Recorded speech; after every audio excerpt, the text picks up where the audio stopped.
Hello friends, मैं विकास कुमार आप सभी का स्वागत करता हूं my YouTube channel Mathura coaching centre में। तो दोस्तों आज हम देखने वाले हैं एसएससी जीडी नई भर्ती एग्जाम 2025 के दोस्तों टॉप 5 मैथ के क्वेश्चन। चलिए दोस्तों आज की क्लास स्टार्ट करते हैं बिना देरी के। देखिए दोस्तों क्वेश्चन नंबर 1 हमारा क्या कहना चाहता है, 70 सेंटीमीटर की त्रिज्या और 14 सेंटीमीटर ऊंचाई वाले बेलन का वक्रपृष्ठीय क्षेत्रफल क्या होगा।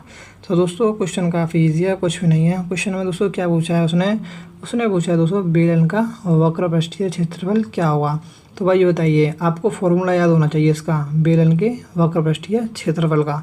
तो बेलन का वक्रपृष्ठीय क्षेत्रफल होता है भाई आपका 2πr/h। ठीक है, तो दोस्तों अब हमको दोस्तों 2πr/h निकालना है। तो दोस्तों हमें क्या चाहिए, हमें दोस्तों त्रिज्या चाहिए और ऊंचाई चाहिए, जो कि दोस्तों हमें क्वेश्चन में डायरेक्ट दे रखा है। तो यहाँ से हम क्या करेंगे, वैल्यू पुट कर देंगे। क्या होगा दोस्तों, 2 इंटू यहाँ हो जाएगा पाई का मान होता है दोस्तों 22/7 इंटू दोस्तों त्रिज्या दे रखी है आपको 70 सेंटीमीटर और ऊंचाई देखिए आपको 14। तो यहाँ से मैं कैलकुलेट करूँगा 7 से कट जाएगा 10 बार। यहाँ हो जाएगा 22 दूनी 44, 44 इंटू 14 कितने होते हैं, ये होते हैं भाई आपके 616। और यहाँ पर हो रहा है इंटू 10, तो इंटू 10 के लिए क्या कर देंगे हम, यहाँ पर पीछे जीरो चुपका देंगे। यहाँ पर जो इस क्वेश्चन का जो होगा दोस्तों आंसर 6160 सेंटीमीटर स्क्वायर। ठीक है, option number A correct answer. ठीक है, बस कुछ भी नहीं था दोस्तों, क्वेश्चन दोस्तों ईजी था। बस आपको क्या याद होना चाहिए, फॉर्मूला याद होना चाहिए। ठीक है, नेक्स्ट क्वेश्चन देख लेते हैं।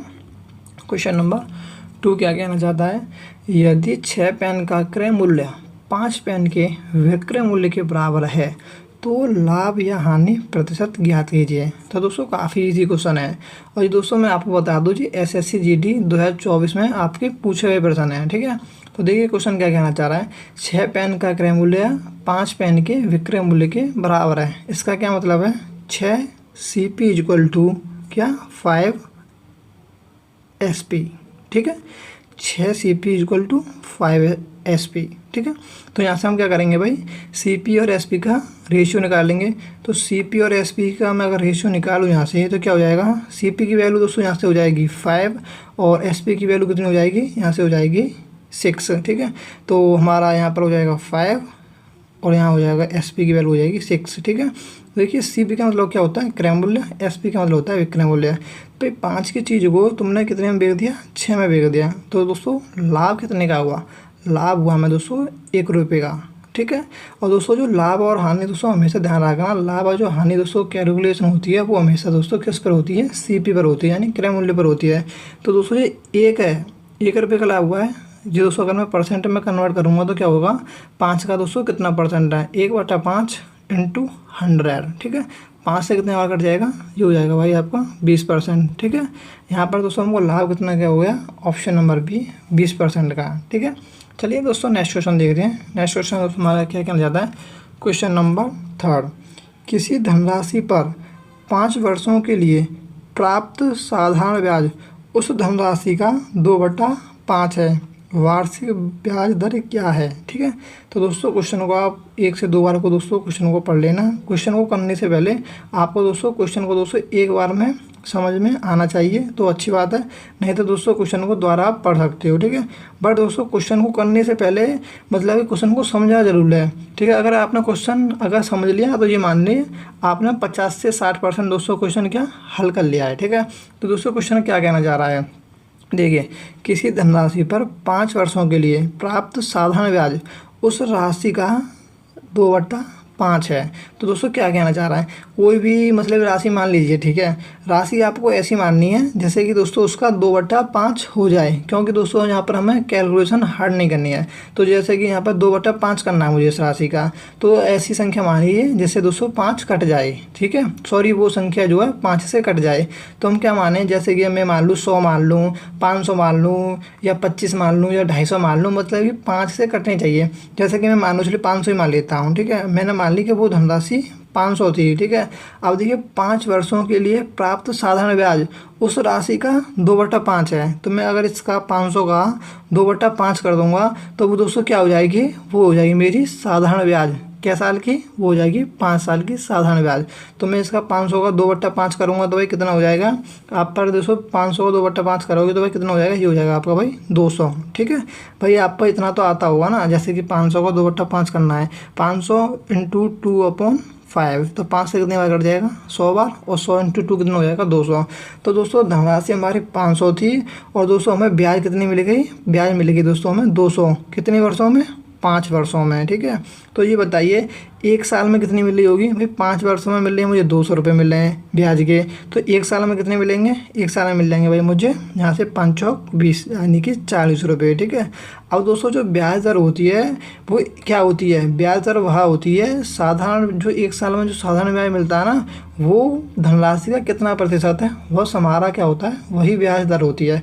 तो देखिए एक साल का ब्याज मिला है भाई मुझे यहाँ पर कितना मिला है भाई, 40 रुपये। ठीक है, और हमारा जो मूलधन है वो धनराशि क्या है, 500 है, ये जो 40 है वो 500 का कितना परसेंट है, बस हमारी इधर यही होती है। ठीक है, तो यहाँ से मैं कैलकुलेट करूँगा 40/500 इंटू 100, तो यहाँ से 0 से 0 कट जाएगा, 5 से कितने बार कटे, 8 बार, यानी ये दोस्तों यहाँ पर दर कितनी रही होगी, यहाँ पर दर रही होगी दोस्तों ऑप्शन नंबर बी 8%।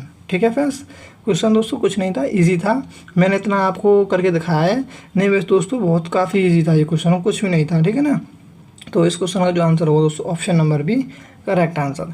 चलिए दोस्तों नेक्स्ट क्वेश्चन देख लेते हैं। क्वेश्चन नंबर 4 हमारा क्या कहना चाहता है, एक मेज का विक्रय मूल्य कितना दे रखा है दोस्तों, ₹6875 है, यदि लाभ 25% है तो मेज का क्रय मूल्य क्या हुआ।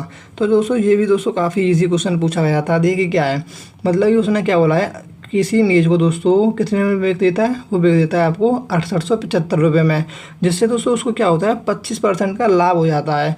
तो क्या पूछ रहा है, वो क्रय मूल्य पूछना चाह रहा है। ठीक है, इसका क्या मतलब है भाई, 6875 में बेचने से उसको होता है भाई 25% का लाभ, यानी इसका क्या मतलब है जी, 125% की वैल्यू दे रखी है आपको दोस्तों 6875। ठीक है, तो वो दोस्तों क्या पूछना चाह रहा है आपसे, 100% की वैल्यू पूछना चाह रहा है। बस कैलकुलेट कीजिए क्या हो जाएगा इस क्वेश्चन का आंसर, 6875 अपॉन में हो जाएगा 125, ये हो गई हमारी 1% की वैल्यू, 100% की वैल्यू निकालनी तो क्या हो जाएगा भाई, इंटू में 100, तो 25 पंजे कितने होते हैं भाई, 25 पंजे 125, 25 चौका 100। ठीक है, तो यहाँ से अब आप कैलकुलेट करेंगे, कैलकुलेट करने के बाद दोस्तों हमारा जो आंसर आएगा वो आएगा हमारा भाई ऑप्शन नंबर ए, यानी कि 5500। ठीक है फ्रेंड्स, नेक्स्ट क्वेश्चन देखते हैं। नेक्स्ट क्वेश्चन दोस्तों हमारा क्या कहना चाहता है, क्वेश्चन नंबर 5, जो कि दोस्तों हमारा लास्ट क्वेश्चन होगा। देखिए, यदि 72 जिल्दसाज 720 पुस्तकों की जिल्दबंदी 22 दिनों में कर सकते हैं, तो 12 दिनों में 660 पुस्तकों की जिल्दबंदी करने के लिए कितने जिल्दसाज की आवश्यकता होगी। ठीक है फ्रेंड्स, काफ़ी ईजी है। देखिए आपने फॉर्मूला पढ़ा होगा M1D1T1 अपॉन में W1। ठीक है, और इक्वल टू क्या होता है, ये होता है आपका M2, यहाँ पर D2 हो जाएगा, और इनटू हो जाएगा T2 अपॉन में कितना होता है W2। ठीक है, यहाँ पर क्या है दोस्तों जी, W का मतलब क्या है दोस्तों, वर्क है। ठीक है, M का मतलब क्या है दोस्तों, जितने भी आदमी हैं जो भी है मैन है। ठीक है, D का मतलब डेज है, T का मतलब समय है। तो यहाँ पर दोस्तों कुछ भी नहीं है, आपको वैल्यू पुट करनी है, हमारा इजीली आंसर आ जाएगा। तो मैं दोस्तों यहाँ पर इस क्वेश्चन का मैं सॉल्यूशन करता हूँ। यहाँ पर मैं इधर की साइड में इस फॉर्मूले को लिख देता हूँ। देखिए M1D1T1 अपॉन में W1। ठीक है, और इक्वल टू क्या है, इक्वल टू करके यहाँ लिख देता हूँ मैं M2D2T2 अपॉन में W2। कुछ नहीं, यहाँ पर मैं सब वैल्यू पुट करनी है। तो भाई 72 जिल्दसाज, 72 जिल्दसाज का मतलब क्या है, M1 दे रखा है उसने। ठीक है, मतलब कितने आदमी हैं, कितने आदमी भाई 72 आदमी हैं। ठीक है, और 720 पुस्तकों की जिल्दबंदी कितने दिनों में कर रहे हैं, 22 दिनों में, यानी D1 दे रखा है, डेज दे रखे हैं हमें 22। ठीक है, यहाँ पे हमें ऐसा समय नहीं दे रखा है T1 जैसे घंटों, 1 घंटा 2 घंटा नहीं दे रखा, तो कोई बात नहीं है। ठीक है, अब दोस्तों यहाँ पर W1 क्या दे रखा है हमें, 720, यानी क्या वर्क कर रहे हैं वो 720 पुस्तकों पर काम कर रहे हैं। तो अपन में हो जाएगा भाई 720 इक्वल टू क्या है, और इक्वल टू क्या हो जाएगा भाई यहाँ से हमारा। अब देखिए आगे पढ़ेंगे क्वेश्चन को। तो 12 दिनों में 660 पुस्तकों की जिल्दबंदी करने के लिए कितनी जिल्दसाज की आवश्यकता होगी। माना कि भाई मुझे X की ज़रूरत पड़ेगी, X जिल्दसाज की, X इंटू कितने दिनों में, 12 दिनों में 12 दिनों में करना है, ठीक है ना। तो x इंटू 12 और दोस्तों काम कितना करना है मुझे, 660 पुस्तक, अपॉन में हो जाएगा W2 660, ठीक है। बस वैल्यू पुट करनी है। अब यहाँ से हम भाई कैलकुलेशन हल कर लेंगे, ठीक है, कुछ भी नहीं है। जैसे कि अगर यहाँ से हम कैलकुलेशन में हल करूँ, जैसे 12 से कट जाएगा 12 6 72, ठीक है। 6 से कितनी बार कट जाएगा, 6 से कट जाएगा भाई 12 6 72, यानी 120 बार।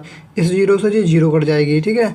और यहाँ से क्या कट जाएगा भाई, 2 से कट जाएगा आपका 11 बार, और 2 से कट जाएगा भाई आपसे यहाँ से 6 बार, ठीक है। और यहाँ से कितनी बार कट 6 से कट जाएगी यहाँ पर आपके 11 6 66, यानी यहाँ भाई यहाँ पर बचा आपका 11 है और यहाँ पर बचा 11 है। तो भाई x इक्वल टू क्या हो जाएगा, 121, ठीक है। तो भाई कितने जल्दसाज की आवश्यकता होगी हमें होगी दोस्तों 121 जल्दसाजों की आवश्यकता होगी। यहाँ इस क्वेश्चन का जो आंसर होगा दोस्तों, option number A correct answer. तो दोस्तों यहाँ पर हमारे टॉप 5 मैथ के क्वेश्चन समाप्त होते हैं। अगर वीडियो अच्छी लगी तो लाइक करें और चैनल को सब्सक्राइब करें। Okay bye, thank you.